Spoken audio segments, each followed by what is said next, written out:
of the many things I've learned on the walk is that it's hard to overstate the importance of rivers to the story of humankind.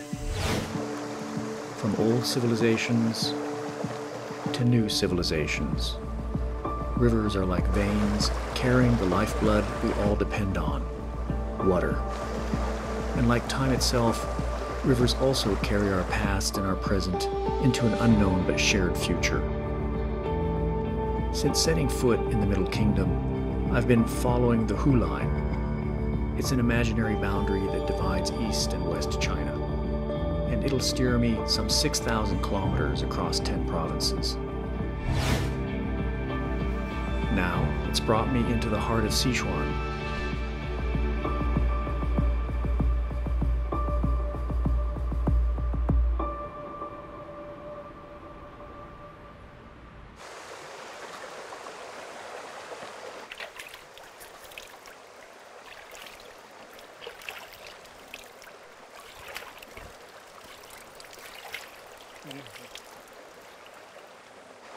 Keep your eyes closed. Keep your eyes closed. Okay, ready? Oh my God. Oh, wow. Ow? Ow. You should be saying, ah. Oh, wanna breathe? Yeah. So you wet this too? Oh, really? Yeah, wet this too and hang it on your head, huh? Like this. Oh. Then Okay. put your hat on. Oh. And this is what the Arabs do. It's air conditioning. Oh, I see. It's like suddenly you feel like you're inside of a $500 suite on top of the Hilton Hotel. But you know, in Chinese medicine, It's bad. Yeah, it's bad. Wet hair, and you cover it. That will give you headache. Really? Okay. You probably want to like let it dry a little bit, and then when it's dry, put it on. Joining me on my journey is a new walking partner, 32-year-old educator Li Huipu. This walk is really an opportunity for me to get to know my hometown and regions around my hometown.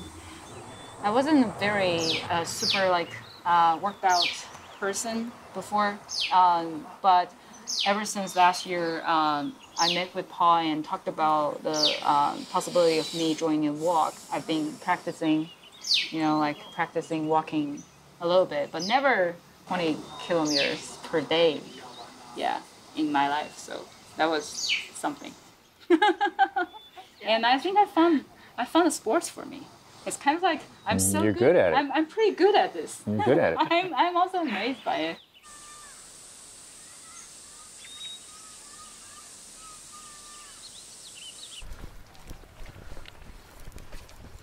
We've come to the banks of the ancient Minjiang River, the largest tributary of the famed Yangtze.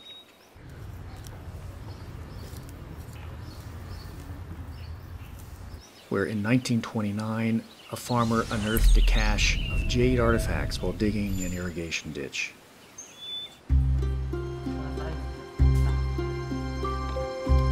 Little did he know that these treasures belonged to Saxingui, a lost civilization that flourished around the time of the Egyptian pharaoh Tutankhamun. Their origins, history, and culture have been hidden until now.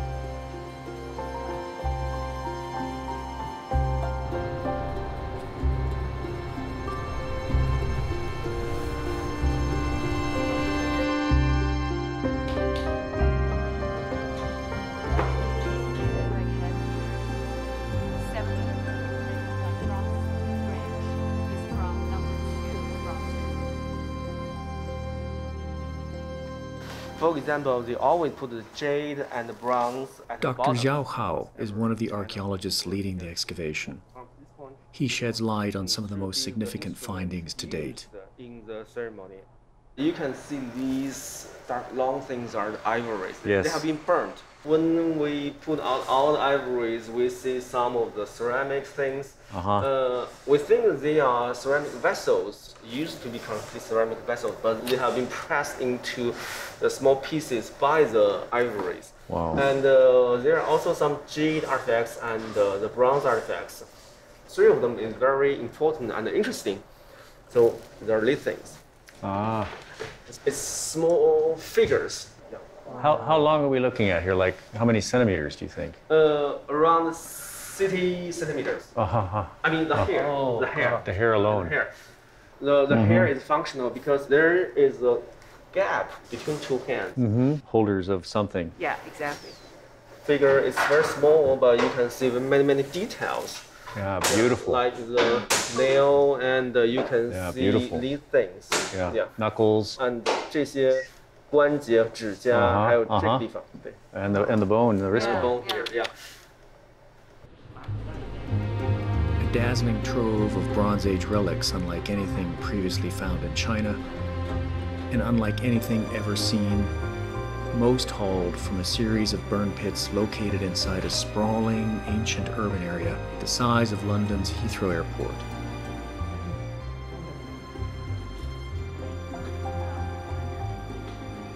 Seeing archaeologists literally pulling things out of the ground in real time is a very rare privilege. It transports you. It's like a time machine. Your imagination is unlocked and you're thinking about, my God, how do they live here? What did they wear? You know, what did they eat? What made their heart ache? You know, what made them laugh?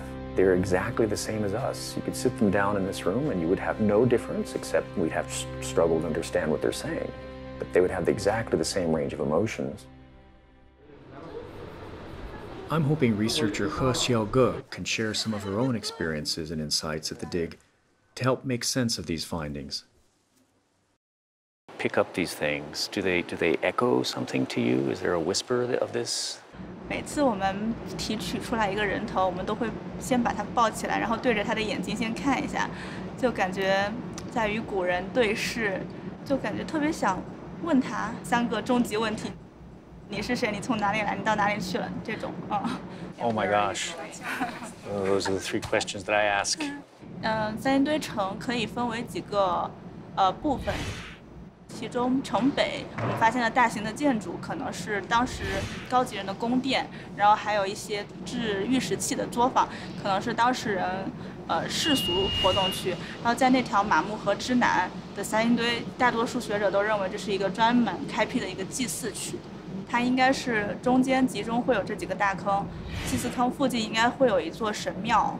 因为我们坑里发现了一些建筑遗存，它可能学者就认为是神庙的遗存。这个神庙里面就陈列着我们坑里现在看到的所有的器物。Wow, so they're even taking apart their temples and burying them. 对，应该烧神庙那天应该是三星堆人最特别的一天吧。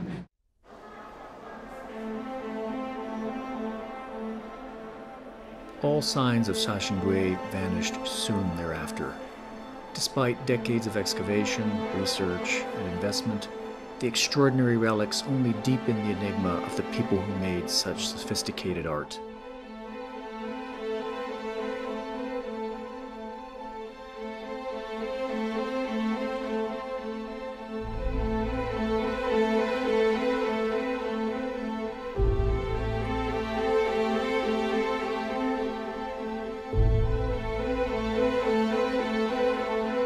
Certain artists are able to capture the spirit of an animal really well, and somebody's been looking at these birds. What a piece, huh?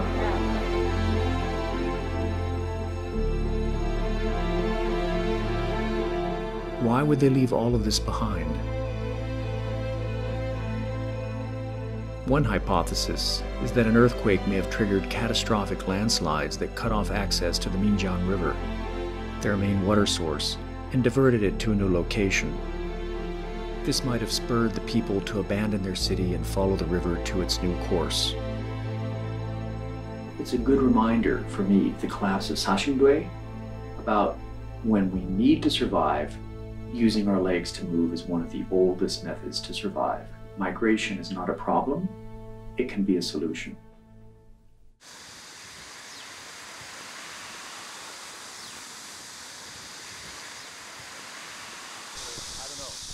I know. I used to work at a chicken factory, but some kids today live a life short, but live a better life. I'm in the middle of Sichuan, crossing lush farmlands with my walking partners, a motley caravan brave enough to face a stifling heat wave in the province.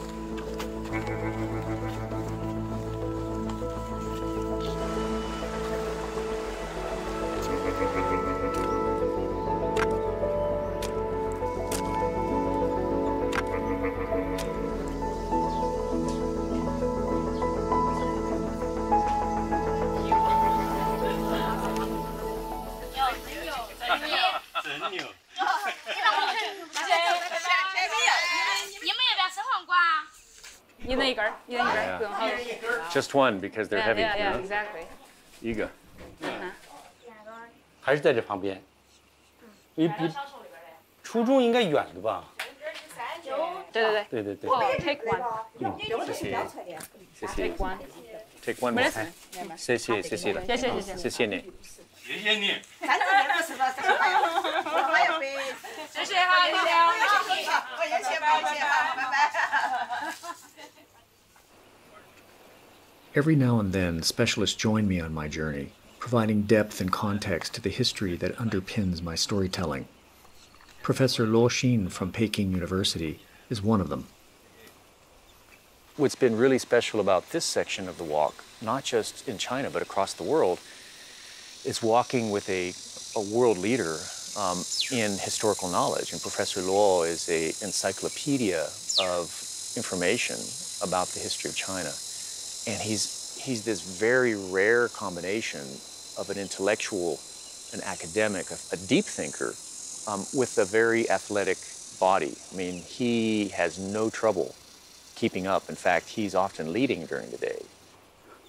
The concrete road, they make your shoes hot. It does. Makes your feet hot too, yeah. It's how you get blisters. 当然得有好多期待才会来啊。我虽然知道他开始这段旅程，我知道已经有差不多8年时间了。就是他一出发，不久我就知道了，而且我也在我自己写的书里面也介绍他，而且他的旅行也是我自己曾经的长途旅行的一个动力。我从北京走到正蓝旗，跟他的旅行比起来，就像后花园里的闲庭信步。 但是我用我这段信步向他致敬，我在书里面就这样写的。Tracing the Minjiang River, I learned that throughout Chinese history, rivers carried an almost mythical quality, something between the human and the divine. They are subjects of centuries of Chinese poetry, art, literature, folklore, and philosophy.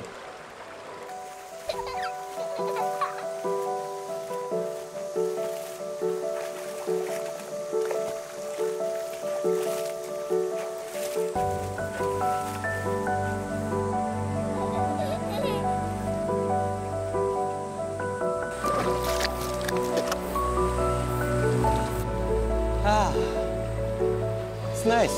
Try.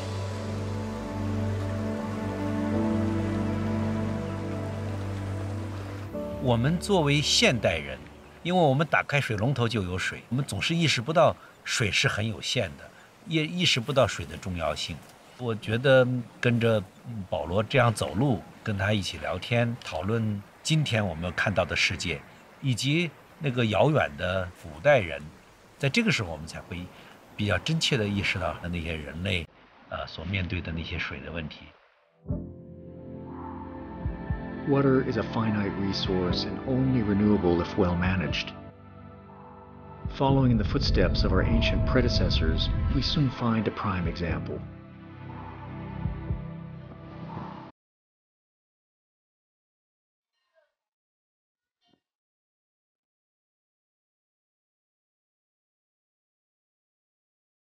A wealth of old temples have taken root along the riverbanks, where many have prayed for relief from the frequent floods devastating this region of the Sichuan Basin. Unbeknownst to them, these very waters that plagued them would end up being their salvation.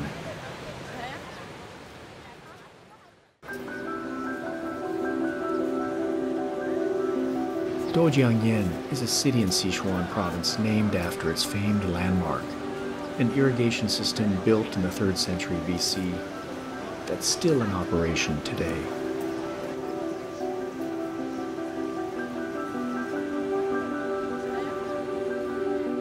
It's written on it like that. Oh, really? Yeah, it's not even from Qin Dynasty. Yeah. Okay. So this shows you like the whole structure of the irrigation system? Yeah, this is good. Here's the point. That's it. This is called like the fish mouth. Yeah, the fish mouth. This is outside river. This is like inner river. The inner river actually goes to Chengdu, right? So the idea is you want to probably split the water so that not all the water will flood into Chengdu. So this is the first division. And all the way over here, you will have something called Fei Sha Yan. Because there is like a little angle here, right?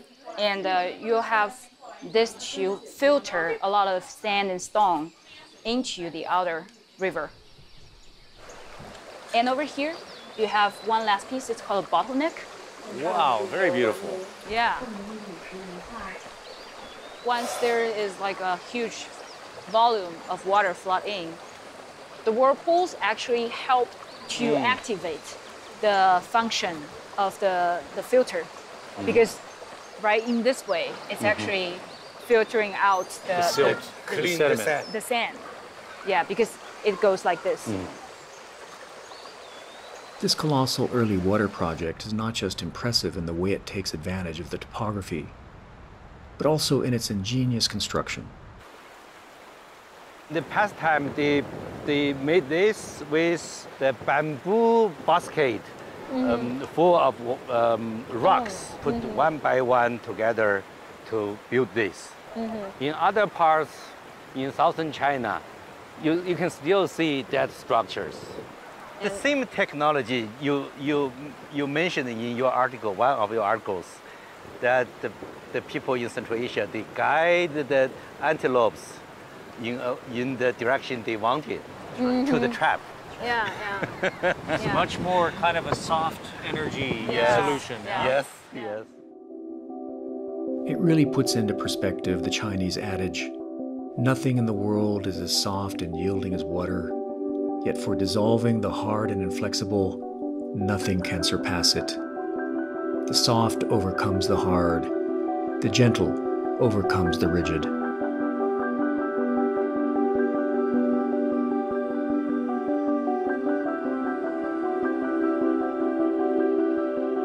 By corralling the river, Dojiangyan prevented floods and provided consistent irrigation for food production, and in the process, opened up the doors to a golden age.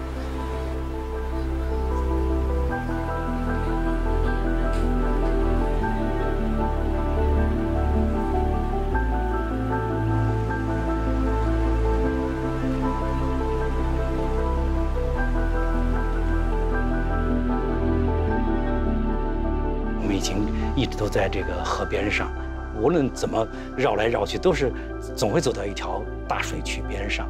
这些水渠我们也都去摸过了、碰过了。岷江来的这些水都像雪水一样，都是冰的，水流这么急，因为饥渴的成都平原在呼唤他们，他们都在往那边冲过去，对吧？从西向东冲过去，没有他们，就没有我们今天所知的成都平原。所以这个重要性真的是不容易夸大，怎么说都不容易夸大。I've crossed many rivers, and I've walked along many rivers. And what I've found is that rivers are biographers of landscape. So the Xijiang is a beautiful river for time, for thinking about time, how time flows. Back from the Stone Age, the first people who walked through this part of China, all the way up to the modern, gleaming steel and glass city of Chengdu of 20 plus million people.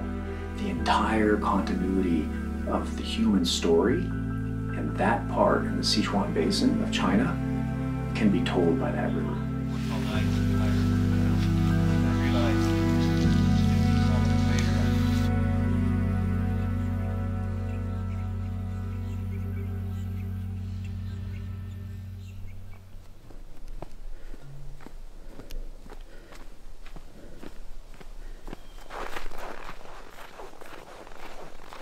As a storyteller, I noticed early on in my career that competing for the diminishing attention span of readers was becoming a losing game. There are simply too many instantaneous distractions. I thought, why not go in the opposite direction, which is to slow down to a human pace, about 5 kilometers an hour. That's the pace of walking, to explore the stories of our day. Since setting foot in the Middle Kingdom, I've been following the Hu Line. It's an imaginary boundary that divides East and West China. And it'll steer me some 6,000 kilometers across 10 provinces. Now, it's brought me to northern Shanxi along the ancient Qin Highway. Completed more than 2 millennia ago, this road unspools for about 700 kilometers across ridgetops, mesas, and river valleys, all the way to Inner Mongolia. So all along my route, not just in China, but all the way back to Africa, I am not inventing new pathways. Walking this road is just a continuation of grabbing the ancestors by the hand and asking them to take me forward. And so here in Xi'an and north to Yuling through northern Shanxi, the most famous road is the Qin roads.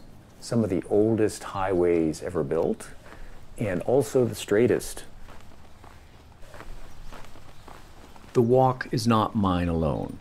My walking partner, Liu Lifeng, a travel industry expert, also lends her childhood memories and life experiences to the project. 每天这样走啊，我就觉得好像跟我们计划的旅行又不一样，对吧？计划的旅行好像你有一个目标，你知道你今天要干什么，会看到什么，大概你也知道。可是这个行走每天这20多公里，就真的不知道你今天会看到什么东西。每天去沟通，互相的交流，又让你有各方面的一个见识的长进。我没听清楚。等于是我们走到这儿，然后再顺着这条路走。哎，对，桥底下，铁路桥底下，过去。谢谢啊，再见。谢谢啊。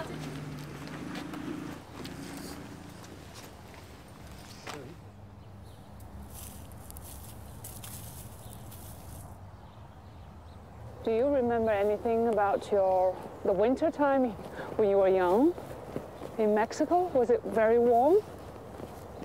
Yeah, it's subtropical, so it never got cold. It's kind of like Dali. I've been crossing frontiers since I was 6 years old. That's when my family moved from the United States to Mexico. That was my first border. Shanxi marks the 10th anniversary of the walk. But for me, such numbers aren't that important. I don't measure it in years, because after all, I've been doing this for so long, thousands of days and nights, that if you do something that long, sooner or later it just becomes your life.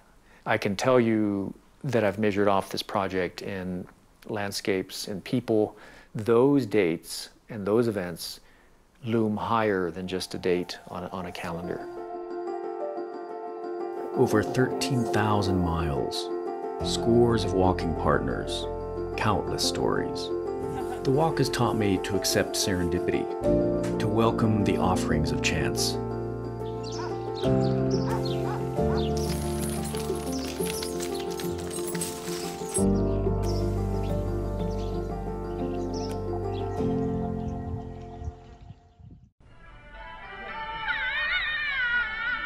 In a village on China's famously harsh Yellow Earth Plateau, Xi Fangjing is carrying on ancestral work passed down through the women in her family.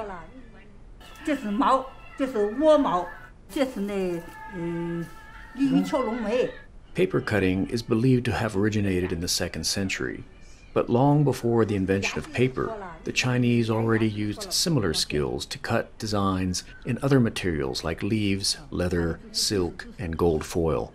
Where does she get her patterns? Does she make them herself?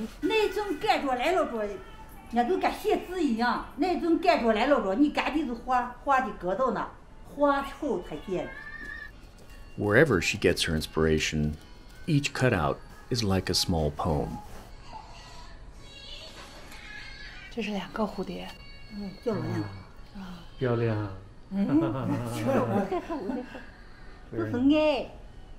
Anytime you visit an artist in their studio, you're entering a very special place. It's kind of like a temple of love, where they are going to share with you kind of the secret of their life.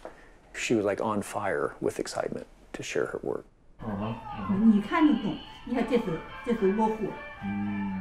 She was copying motifs, memes from the internet, and making paper cuts of them, which I thought was a great combination of modern technology and ancient art. While many folk arts like paper cutting are disappearing in China and the world, Xi Fangqing carries on quietly without apparent external reward for the sheer joy of it.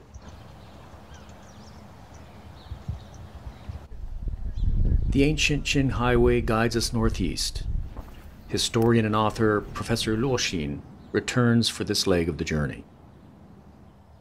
这是那个黄金条，黄金木，它不会变形的，非常结实。 He's not just a historian who's helping me put together the history of China inside of my head for my stories.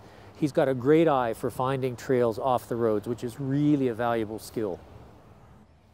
This means I often get to see the edges of China that others rarely do.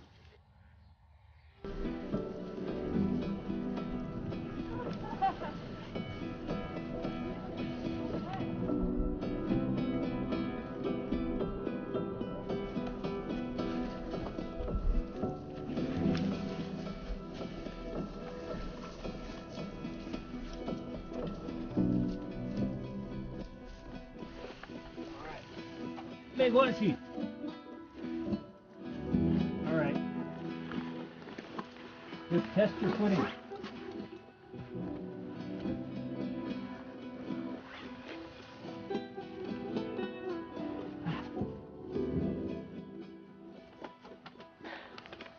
Enjoy the landing. Oh.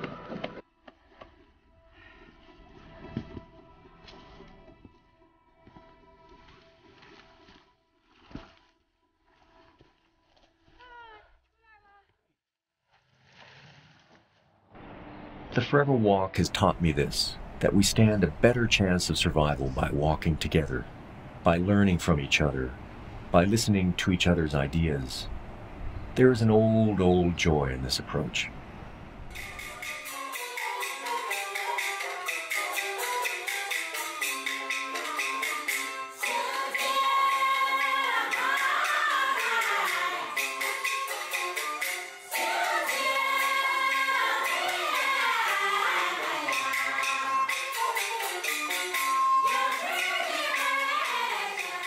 At 81 years old, Bai Mingli has devoted the majority of his life to Chinese opera.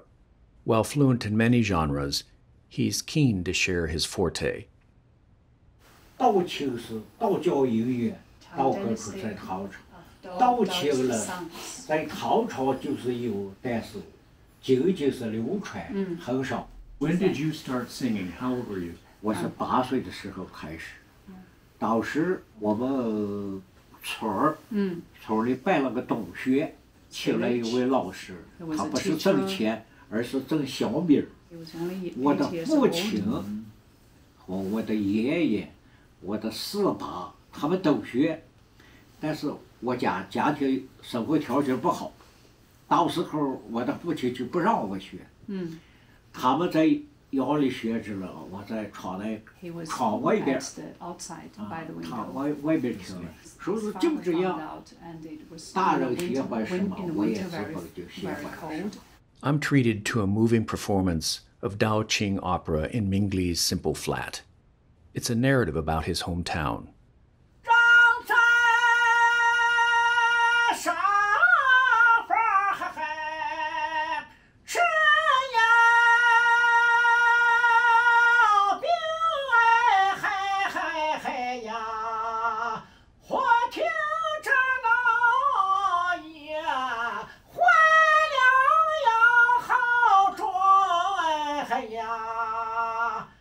I've read that these tunes also were a way to spread information in the news of the day before newspapers arrived. So there was information.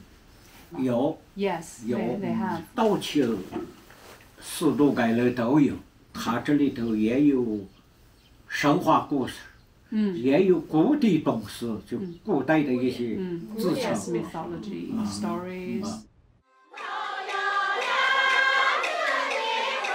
Now recognized as a national-level bearer of intangible cultural heritage, Bai Mingli spends his days teaching some 300 apprentices. 到把头下来，跳啊，跳带后边，带皮下这吧。月照海，上的南呀山，一朵好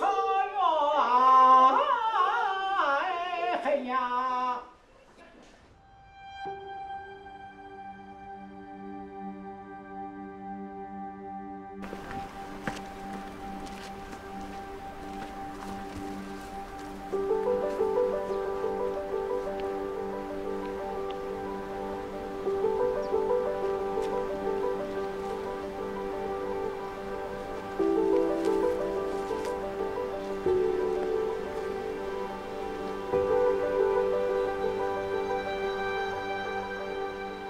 My walking partners and I are trekking the Loess Plateau near the fabled Yellow River in Shanxi.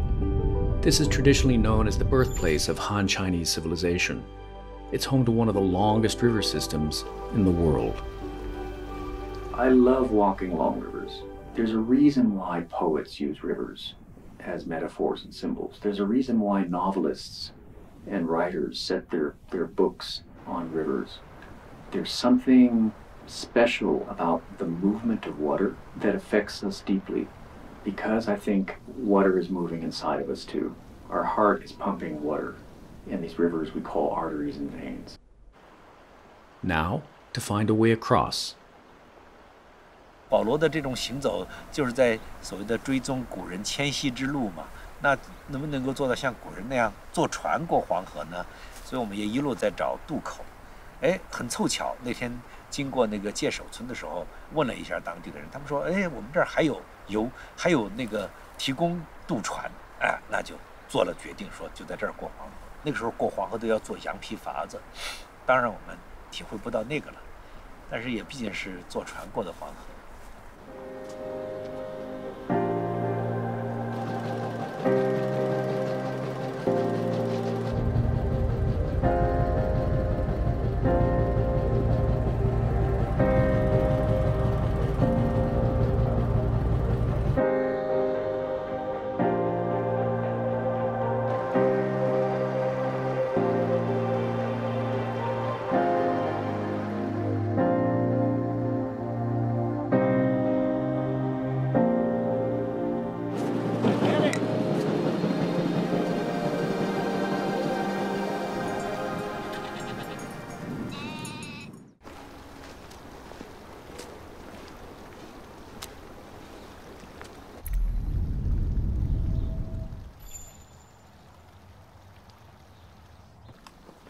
Now, on the Shanxi side, I look for a place to settle in for the night. Either here or here. That's no. That side was too wet.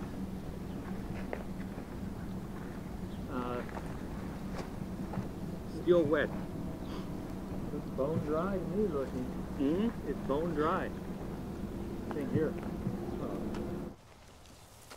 I'm opting to do this alone, both for a little solitude and as a final farewell to the river.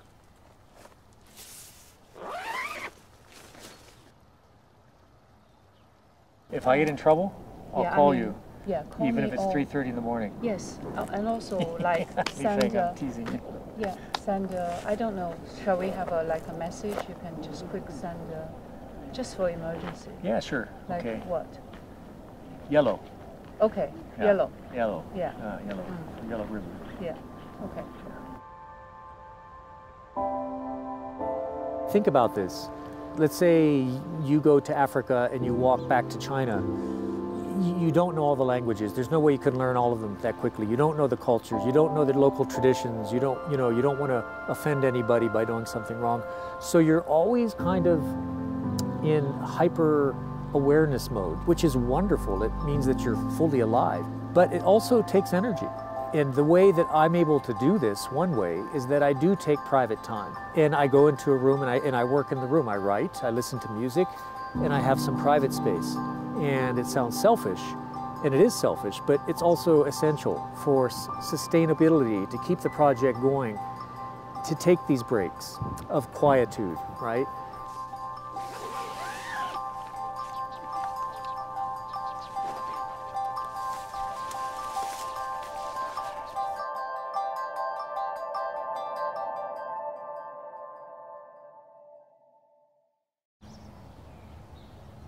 At first light, we lace up our boots again to walk.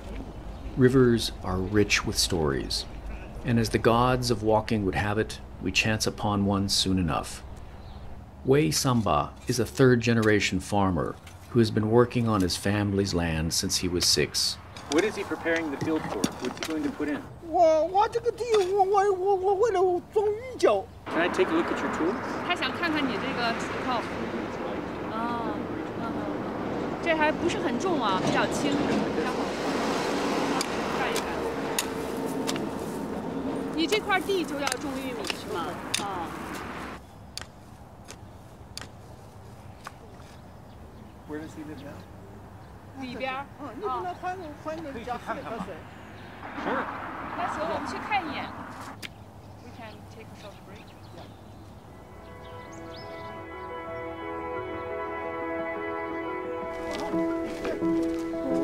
你好。这是你老伴儿是吗？我这是老伴。啊 ，His wife. It's another moment of grace on the global walking trail. Wei Samba graciously opens up his home to us. 这是你家自己的枣是吧？吃一个枣，吃一个魏大哥的枣。怎么生一生了是不生？这都是树上的。没快点下土就。好。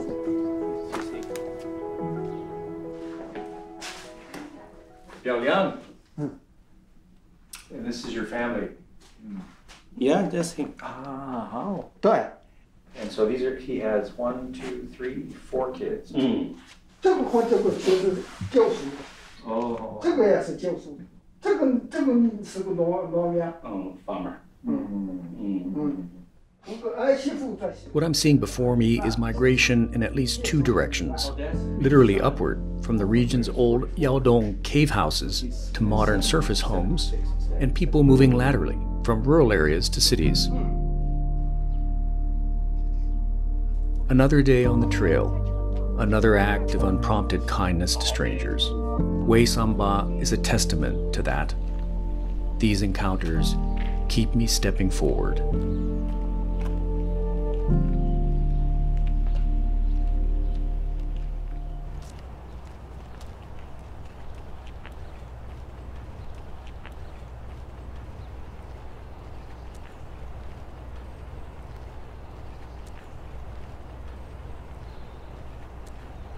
I've never been one who's planned my life.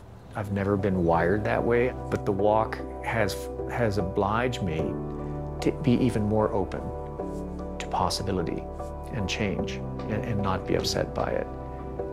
And I think movement on foot encourages that state of mind where you're just awake and you're ready, you're alert.